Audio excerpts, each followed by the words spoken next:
The most powerful woman in the ancient world may have died from something as small and as ordinary as a single bite, and to this day, historians still argue over whether it was murder, suicide, or a story invented afterward to make her death sound more poetic than it actually was. For over 2,000 years, people have repeated the same idea about her, that her greatest weapon was her beauty, that she conquered two of the most powerful men in Rome simply by being irresistible.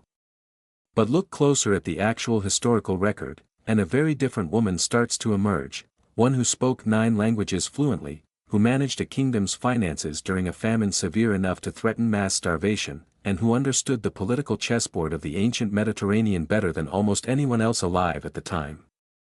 This is not a story about seduction in the way most people imagine it. This is a story about a queen who used every tool available to her, in a world that gave women almost none, to keep her empire from being swallowed whole. Her name was Cleopatra, and if stories like this pull you in, the kind where history gets rewritten the moment someone actually checks the sources, you may want to subscribe now, because almost everything you think you know about her is about to be challenged. Cleopatra was not Egyptian by blood. She descended from a Greek dynasty called the Ptolemies, descendants of one of Alexander the Great's own generals, who had ruled Egypt for nearly 3 centuries by the time she was born. This detail matters more than it might seem, because it means Cleopatra inherited a kingdom that was, in many ways, already foreign to the people she ruled, a Greek-speaking royal family sitting on top of an ancient Egyptian civilization that predated them by thousands of years. Most of her ancestors never bothered to learn the Egyptian language at all, ruling for generations through translators and intermediaries, content to remain culturally separate from the very population whose labor funded their palaces. Cleopatra did. She was reportedly the first member of her entire dynasty to speak Egyptian fluently, along with Greek, Latin, and several other languages used across the ancient world, a detail that reveals something crucial about who she actually was long before any Roman general ever set foot in her palace. She was not simply born into power. She worked, deliberately and strategically, to actually hold it. Her education, by the standards of the ancient world, was extraordinary. Alexandria, the city where she grew up, was home to the greatest library the ancient world had ever known, a center of mathematics, astronomy, medicine, and philosophy that drew scholars from across the Mediterranean. Cleopatra grew up surrounded by that intellectual culture, reportedly trained in rhetoric, diplomacy, and the natural sciences of her era, an upbringing far closer to that of a modern head of state briefed on economics and foreign policy than the passive palace ornament later Roman writers preferred to imagine. She became queen at 18 years old, thrust into a co-rule arrangement with her younger brother, as was tradition in her family, and almost immediately, the arrangement collapsed into open conflict. Her brother's advisors, a group of powerful court officials who had no intention of sharing real authority with a teenage queen, pushed her out of power entirely, forcing her into exile while still a teenager, in a kingdom she had every legal right to rule. Most people in that position, stripped of their throne and their protection, would have quietly disappeared from history. Cleopatra did not. This is where the story begins to take a shape that rarely gets shown in popular retellings. While in exile, likely somewhere in the region bordering Egypt and what is now the Middle East, Cleopatra began quietly building alliances, gathering resources, and waiting for the exact right moment to reclaim what had been taken from her. She spent this period not in despair, but reportedly in active preparation, raising support among regional allies and studying the shifting political currents of Rome itself, understanding correctly that whoever controlled Roman favor would ultimately decide who sat on Egypt's throne. That moment arrived when Julius Caesar, the most powerful man in Rome, arrived in Egypt chasing a political rival. Caesar needed Egyptian support and Egyptian grain to feed his armies. Cleopatra needed Roman military power to take back her throne. What followed was not a simple romance, but something closer to a calculated political alliance between two of the sharpest strategic minds of the ancient world, one that happened to also become personal. The famous story of Cleopatra having herself smuggled into the palace rolled inside a carpet, or according to some ancient sources a simple bedroll, to meet Caesar privately, avoiding her brother's guards who controlled every entrance and likely would have had her killed on sight, is often told as a moment of daring seduction. Look at it again, and it reads more like the kind of high-stakes political maneuver a modern intelligence operative might attempt, a woman with no army of her own, using intelligence, timing, and personal courage to get direct access to the one man who could restore her power, gambling her life on a single unannounced meeting inside a hostile palace. Caesar backed her claim to the throne. Her brother's forces were defeated in the fighting that followed, and her brother himself reportedly drowned in the Nile while attempting to flee. Cleopatra was reinstated as queen, this time with the support of Rome itself standing behind her, her position more secure than it had been at any point since she first inherited the crown. Here is where the story usually gets flattened into a single narrative about romance, when the reality was far more layered. Cleopatra's relationship with Caesar produced a son, whom she named Caesar Ion, a name that translates roughly to Little Caesar, a choice that was itself a deliberate political statement rather than simply a sentimental one, publicly linking her lineage and her son's claim to power directly to the most famous man in the Roman world. For a brief period, it seemed as though Egypt's future might be permanently tied to Rome's most powerful family. Then Caesar was assassinated in Rome, stabbed to death by a group of senators who feared he was becoming too powerful, and Cleopatra suddenly found herself in an extraordinarily precarious position, a foreign queen with a young son fathered by a murdered Roman leader, watching from Egypt as Rome descended into civil war over who would inherit Caesar's power. She had gambled everything on an alliance with the most powerful man in the ancient world, and within a matter of years, that man was gone, leaving her to navigate the aftermath entirely on her own. This is the point in Cleopatra's story where the science hiding underneath the history quietly becomes relevant, and it has nothing to do with romance at all. Egypt's entire economy and food supply depended almost completely on the annual flooding of the Nile River, a natural cycle that deposited rich, fertile silt across the farmland every year, making Egyptian agriculture some of the most productive in the ancient world. Farmers had built their entire calendar, their taxes, and their survival around the predictable rhythm of that yearly flood, a cycle so reliable that Egyptian civilization had organized itself around it for close to 3,000 years before Cleopatra was even born. During Cleopatra's reign, that cycle failed, not once, but repeatedly, triggering one of the worst famines Egypt had experienced in generations. Modern climate researchers studying ancient volcanic records, preserved in ice cores drilled from glaciers on the opposite side of the planet, have found evidence suggesting this failure may have been connected to a series of massive volcanic eruptions elsewhere on the planet, eruptions that released enough ash and sulfur into the atmosphere to disrupt weather patterns and rainfall as far away as Egypt and the wider Mediterranean region.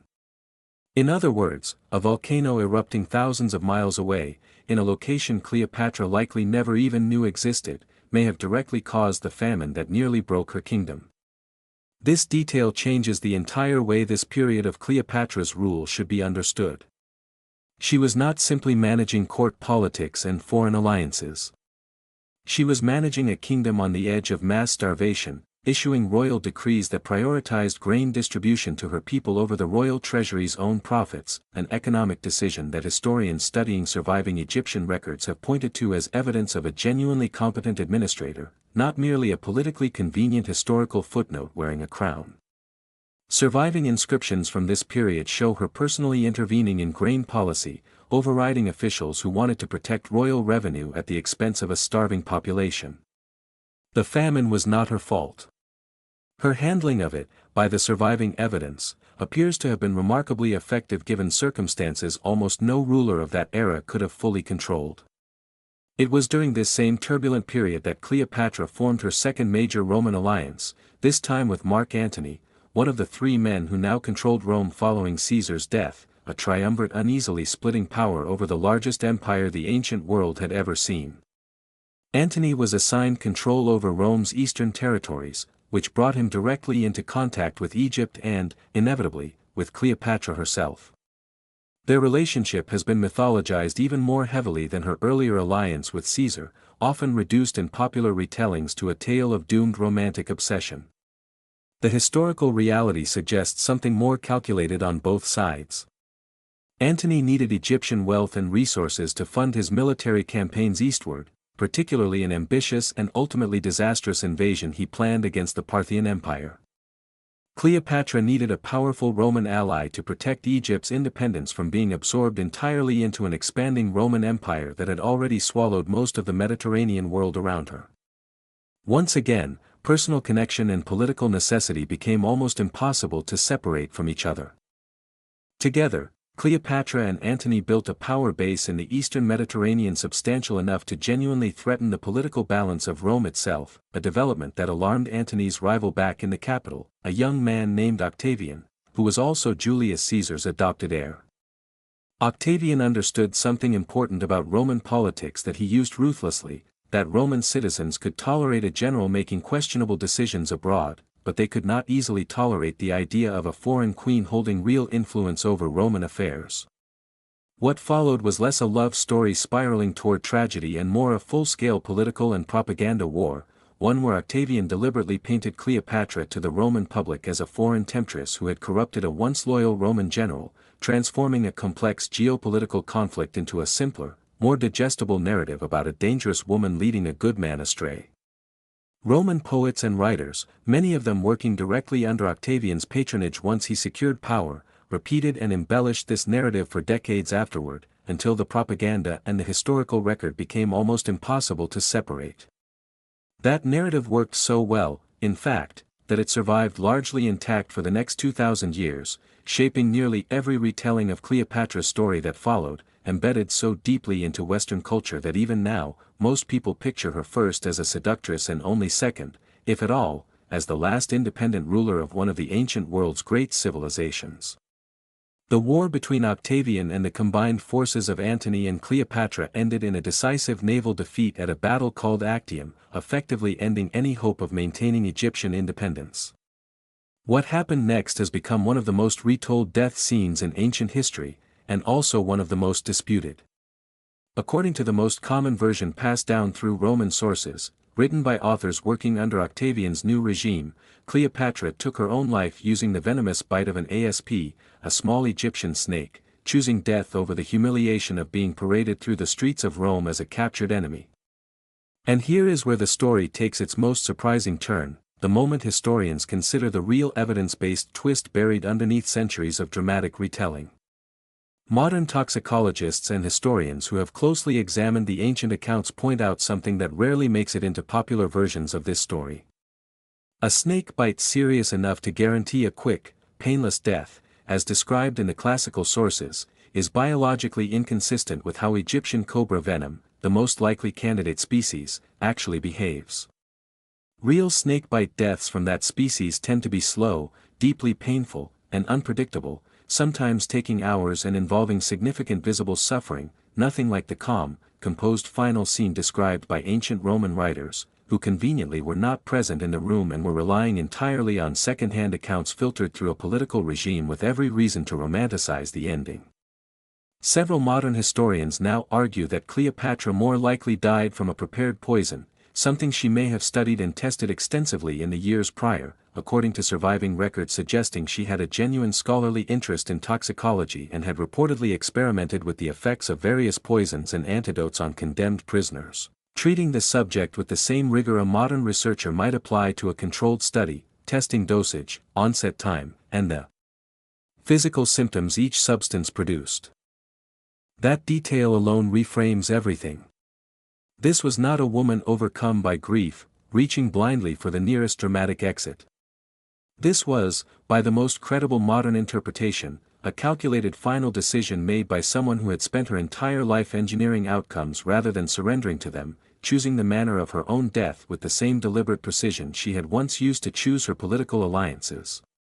Even in her final act, the evidence suggests planning rather than despair, control rather than collapse.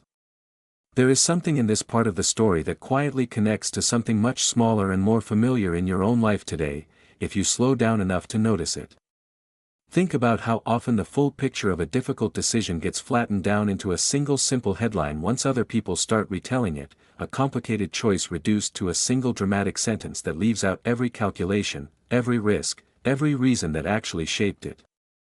Cleopatra's entire life has undergone that exact same flattening, on the largest possible scale, for over 2,000 years, reduced again and again into the story of a temptress rather than the story of a ruler who spent decades trying to keep her kingdom independent against forces that were, ultimately, simply too large for any one person to hold back forever.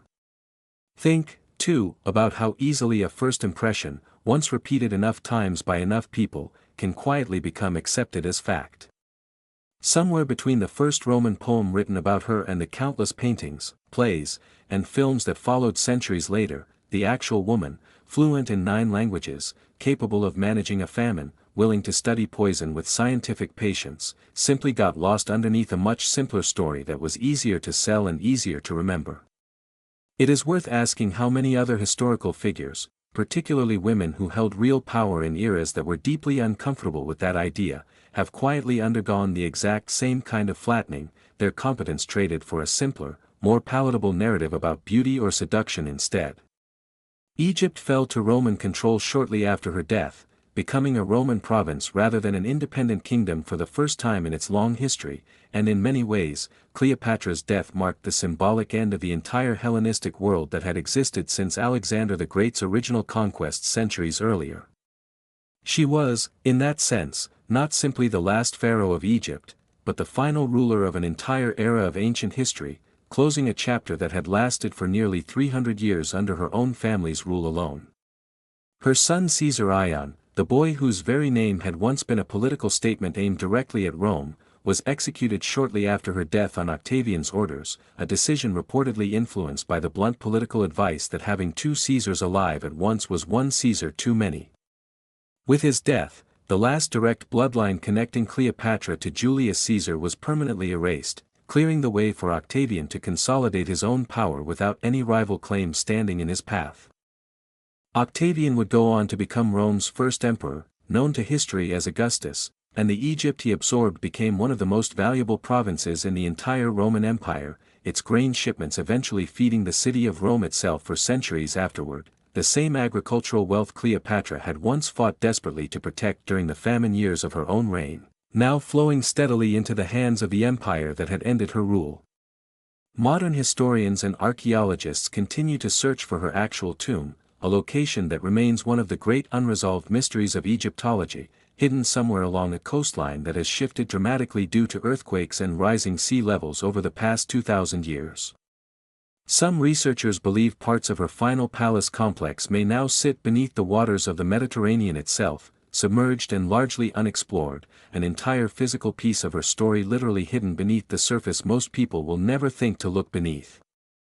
Underwater archaeological teams working off the coast of modern Alexandria have already recovered massive stone columns, statues, and fragments of what may have once been part of the royal quarter she lived in, pulled up from the seabed after centuries spent completely forgotten beneath the waves, proof that entire chapters of her world are still down there, waiting.